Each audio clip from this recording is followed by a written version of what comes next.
Voilà, alors je vais lancer la vidéo et puis je ferai des arrêts sur image.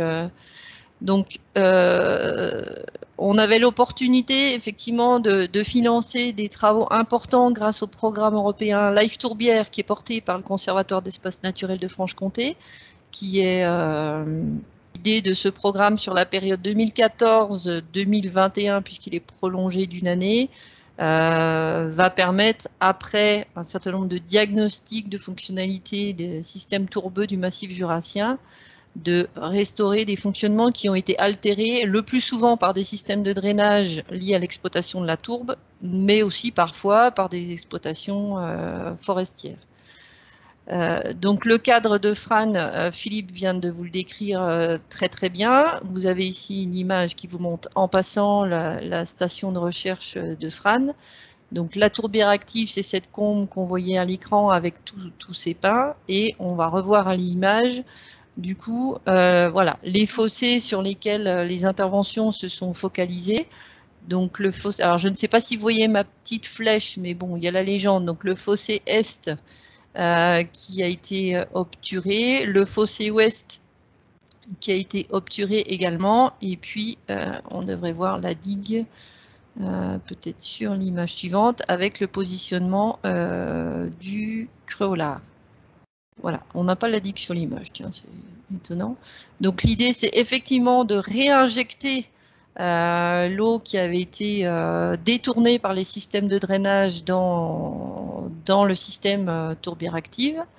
Donc la première phase, alors, qui est celle de pouvoir aller faire intervenir des engins dans une zone qui était très boisée. Ça a été ce déboisement avec des techniques et des engins particuliers, puisque là il s'agissait effectivement de très gros épicéas. Le drainage a bien fonctionné, hein, puisqu'on a quand même des beaux spécimens qui ont pu pousser sur une zone qui devait être quand même extrêmement mouilleuse avant le drainage. Donc toute la partie du fossé est a été complètement déboisée, et comme vous l'a indiqué Philippe, on a ici obturé totalement le fossé après avoir tout déboisé en mettant des panneaux de bois qui constituent des bouchons. Vous voyez quand la pelle appuie que tout tremble, vu qu'on est sur un système quand même rempli d'eau malgré le drainage. Une fois que les panneaux sont posés dans le cœur de la tourbe, on va remplir de tourbe. Bon, ces images vous montrent aussi qu'on ne roule que sur des plateaux, hein. Ces engins, bien que certains soient adaptés, etc., ne peuvent circuler que sur des plateaux, et même sur des plateaux, on a un petit impact de tassement qui peut vite créer une rigole. Donc cette tourbe, elle a été prélevée sur place. On ne va pas le faire systématiquement. Alors ici, c'est un peu brut de décoffrage. La gouille n'est pas terminée. On a des berges assez abruptes, hein, qui ont été réaménagées. Sur un système comme Fran, on a des épaisseurs de tourbe de 3 à 5 mètres. On peut se permettre d'aller prélever de la tourbe et de remplir le canal de drainage, parce qu'une tourbe de bonne qualité, c'est ce qui rendrait le meilleur résultat pour augmenter la capacité de rétention en eau. On a certaines tourbières où on n'a pas ces remplissages tourbeux, et on passe par d'autres techniques, notamment du remplissage avec de la sciure de bois. Mais de la même manière, ça représente des volumes importants. Voilà l'emplacement de la digue. Alors la digue métallique, je vais vous expliquer pourquoi. Donc comme l'a bien précisé Philippe, il n'était pas question de remettre en cause le bassin versant naturel du creux au lard. On n'était pas là pour détourner complètement un système, on était là pour essayer de refaire basculer l'eau là où elle devait aller avant le système de drainage. Le système de drainage ayant eu pour conséquence de minéraliser la tourbe et de la faire s'effondrer, hein. On a un certain tassement qui a en plus accentué cet écoulement en direction du creux au lard. Donc la digue permettait de contrer cette topographie qui s'était affaissée. On s'est bien gratté la tête pour savoir comment faire cette digue. Traditionnellement, dans la tourbe, on essaye d'employer des matériaux naturels, donc du bois. Hein, on trouve du bois fossilisé dans les tourbières, donc faire un barrage en bois, c'est un peu moins perturbant. La question qui s'est posée ici, d'ailleurs on a appelé un petit peu à l'aide Vincent Bichet et Hervé Richard qui sont venus nous faire des sondages sous la tourbe. La question est que quand on veut une digue et qu'on souhaite qu'elle soit imperméable, donc on veut que l'eau elle reparte du bon côté, il faut s'assurer que le sous-sol dans lequel on va ancrer notre ouvrage sera lui aussi également imperméable. Et là, avec les sondages qu'on avait, avec nos petites sondes manuelles, on avait juste une petite interface qui ne nous rendait pas forcément complètement serein. On avait effectivement un matériau argileux, mais dont on ne maîtrisait pas du tout l'épaisseur.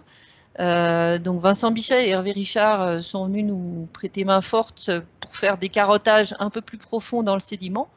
On a confirmé cette gangue argileuse avec du cailloutis anguleux, hein, donc qui prouvait bien que ça n'avait pas roulé, que ça avait peut-être des cailloutis qui sortaient du créolar ou de la périphérie. Et puis on a confirmé les sondages au moment où on a fait la digue à la pelleteuse, hein, où là on y est allé franchement. Et le résultat, c'est qu'on avait une épaisseur un peu argileuse de seulement 30 cm. Et en dessous, on se trouve sur les strates calcaires plutôt poreuses. Donc l'enjeu, c'était d'installer un ouvrage dans ces 30 cm, donc une couche relativement ténue, donc avec des madriers de bois, la méthode plus traditionnelle entre guillemets qu'on a utilisée auparavant grâce aux techniques de nos collègues suisses. Hein, on n'a rien inventé, c'est eux qui nous ont transmis leur expérience. Le souci était qu'à enfoncer des gros madriers de bois avec une couche de bois en plus sur la tourbe, hein, on a dit tout à l'heure que cette tourbe elle a démarré par une forêt marécageuse. Qui dit forêt marécageuse dit reste de bois. On a une couche épaisse de bois au-dessus de cette couche argileuse. Donc le souci c'était d'avoir à pousser ces bouts de bois dans la petite couche argileuse et de générer eh bien des fuites qu'on ne verrait pas nous, mais qui seraient perceptibles sur le long terme avec quelque chose qui deviendrait totalement fuyard. Donc l'idée on a fait appel également à notre collègue Jacques Thomas hein, de Scopsign dans le sud-ouest qui a fait des interventions un petit peu particulières également. Et la conclusion, c'était finalement de venir sur de la pale planche métallique qui aurait tendance à trancher le sous-sol, donc de passer dans la couche de bois sans forcément pousser le bois dans cette couche étanche. Voilà. Donc d'où le choix de la pale planche métallique pour le cas de Fran, hein, ça a été utilisé à d'autres occasions sur d'autres tourbières. Ici, pour ce cas précis, vous avez l'explication. Du coup, l'INECO a fait un plan d'assemblage pour la digue en fonction des profondeurs de tourbe, des profondeurs d'argile. C'est-à-dire que l'entreprise, chaque pale planche était numérotée avec une profondeur d'ancrage qui a demandé quand même une certaine minutie. Alors une minutie quand on est dans la tourbe pleine d'eau avec un godet de pelle, c'est pas forcément ce qu'il y a de plus facile, mais on va reconnaître qu'ici l'entreprise Jura Natura Service a bien travaillé. Donc voilà, vous avez ici la méthode d'enfoncement. À la fin, on va effectivement découper l'ouvrage à la cote qui a été retenue pour que l'eau bascule effectivement du bon côté. Et puis l'ouvrage métallique n'a pas vocation à rester visible. L'idée c'est que la végétation reprenne sur l'ensemble de ce bourrelet et donc on a prélevé un prélèvement important, hein, c'est 450 m3 de tourbe que vous voyez ici. On voit presque le créolar derrière les épicéas, on est assez proche. Alors pareil, il a fallu trouver un gisement qui ne génère pas non plus un drainage d'une autre partie de la tourbière. Donc là, vous avez la méthode de chargement de tourbe. Vous voyez qu'on a une tourbe qui est ici pleine de bois. C'est d'ailleurs un secteur où on a quelques soucis, où la tourbe s'est minéralisée, parce qu'on a des gros bouts de bois qui sortent et quelques fissures dans le bourrelet tourbeux. Bon, ceci dit, la le barrage est totalement étanche. Donc voilà le rendu en 2016 après travaux. Le niveau d'eau monte rapidement, oui, une fois qu'il s'est mis à pleuvoir, parce qu'on était dans une période relativement sèche en 2015, l'automne 2015, un des automnes les plus secs de ces dernières années. Et puis on a, voilà, quelques mois après, ben, les arbres effectivement qui commencent à mourir, pas d'assèchement mais d'ennoiement. Et vous avez donc sur l'autre fossé, le fossé Est, donc l'ensemble de palissades bois. Cette fois, sur ce secteur-là, on n'avait pas ce souci. On est sur des épaisseurs de tourbe qui vont de 1 mètre à quasiment 5 mètres d'épaisseur, donc pas de souci d'ancrage.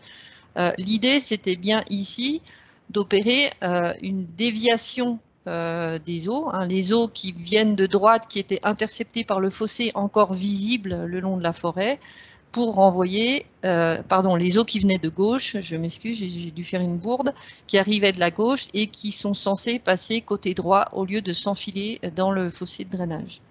Donc on voit ici les palissades bois et une fois qu'elles ont été couvertes, eh bien 2 mois après le chantier, on a eu ce coup-là en 2016 avec un printemps très humide, on se rappelle, il pleuvait tous les jours pendant le chantier.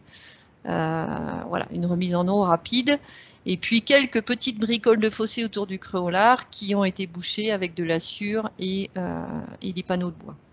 Voilà, donc on a ici un résumé du chantier avant travaux, les fossés de drainage, après travaux, l'eau qui est censée traverser et retourner en direction du nord de la tourbière active.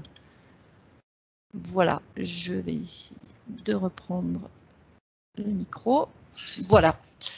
Eh bien, écoutez, voilà pour les présentations de ce côté approche globale de la tourbière et travaux. Donc, je laisse place, je me remets en visu. Je laisse place à vos questions, interrogations, demandes de compléments sur cette partie, à Philippe ou à moi-même si besoin, si vous êtes encore là. Oui, alors on a Frédéric qui veut... Vas-y Frédéric. Si tu peux te mettre en visuel, c'est plus sympa parce qu'on se voit déjà pas beaucoup. Alors... Bah non, ouais. Donc de nouveau, Frédéric Parent de Mines Saint-Étienne. Juste une petite question à Philippe Grosvernier. Donc du coup, au final, le bassin, la surface du bassin versant du creux au lard après réaménagement est à peu près de quel ordre? J'ai une très mauvaise mémoire des chiffres, mais je dirais 6 et 8, donc on devrait avoir un bassin versant d'à peu près 14 hectares, si je ne m'abuse, maintenant que les travaux ont été réalisés. Environ 14 hectares pour le creux au lard. Hein. Oui, pardon, je parlais de la tourbière vivante. Pour le creux au lard, 16 moins 8, donc de 8 hectares, je pense. Environ 8 hectares pour le creux au lard.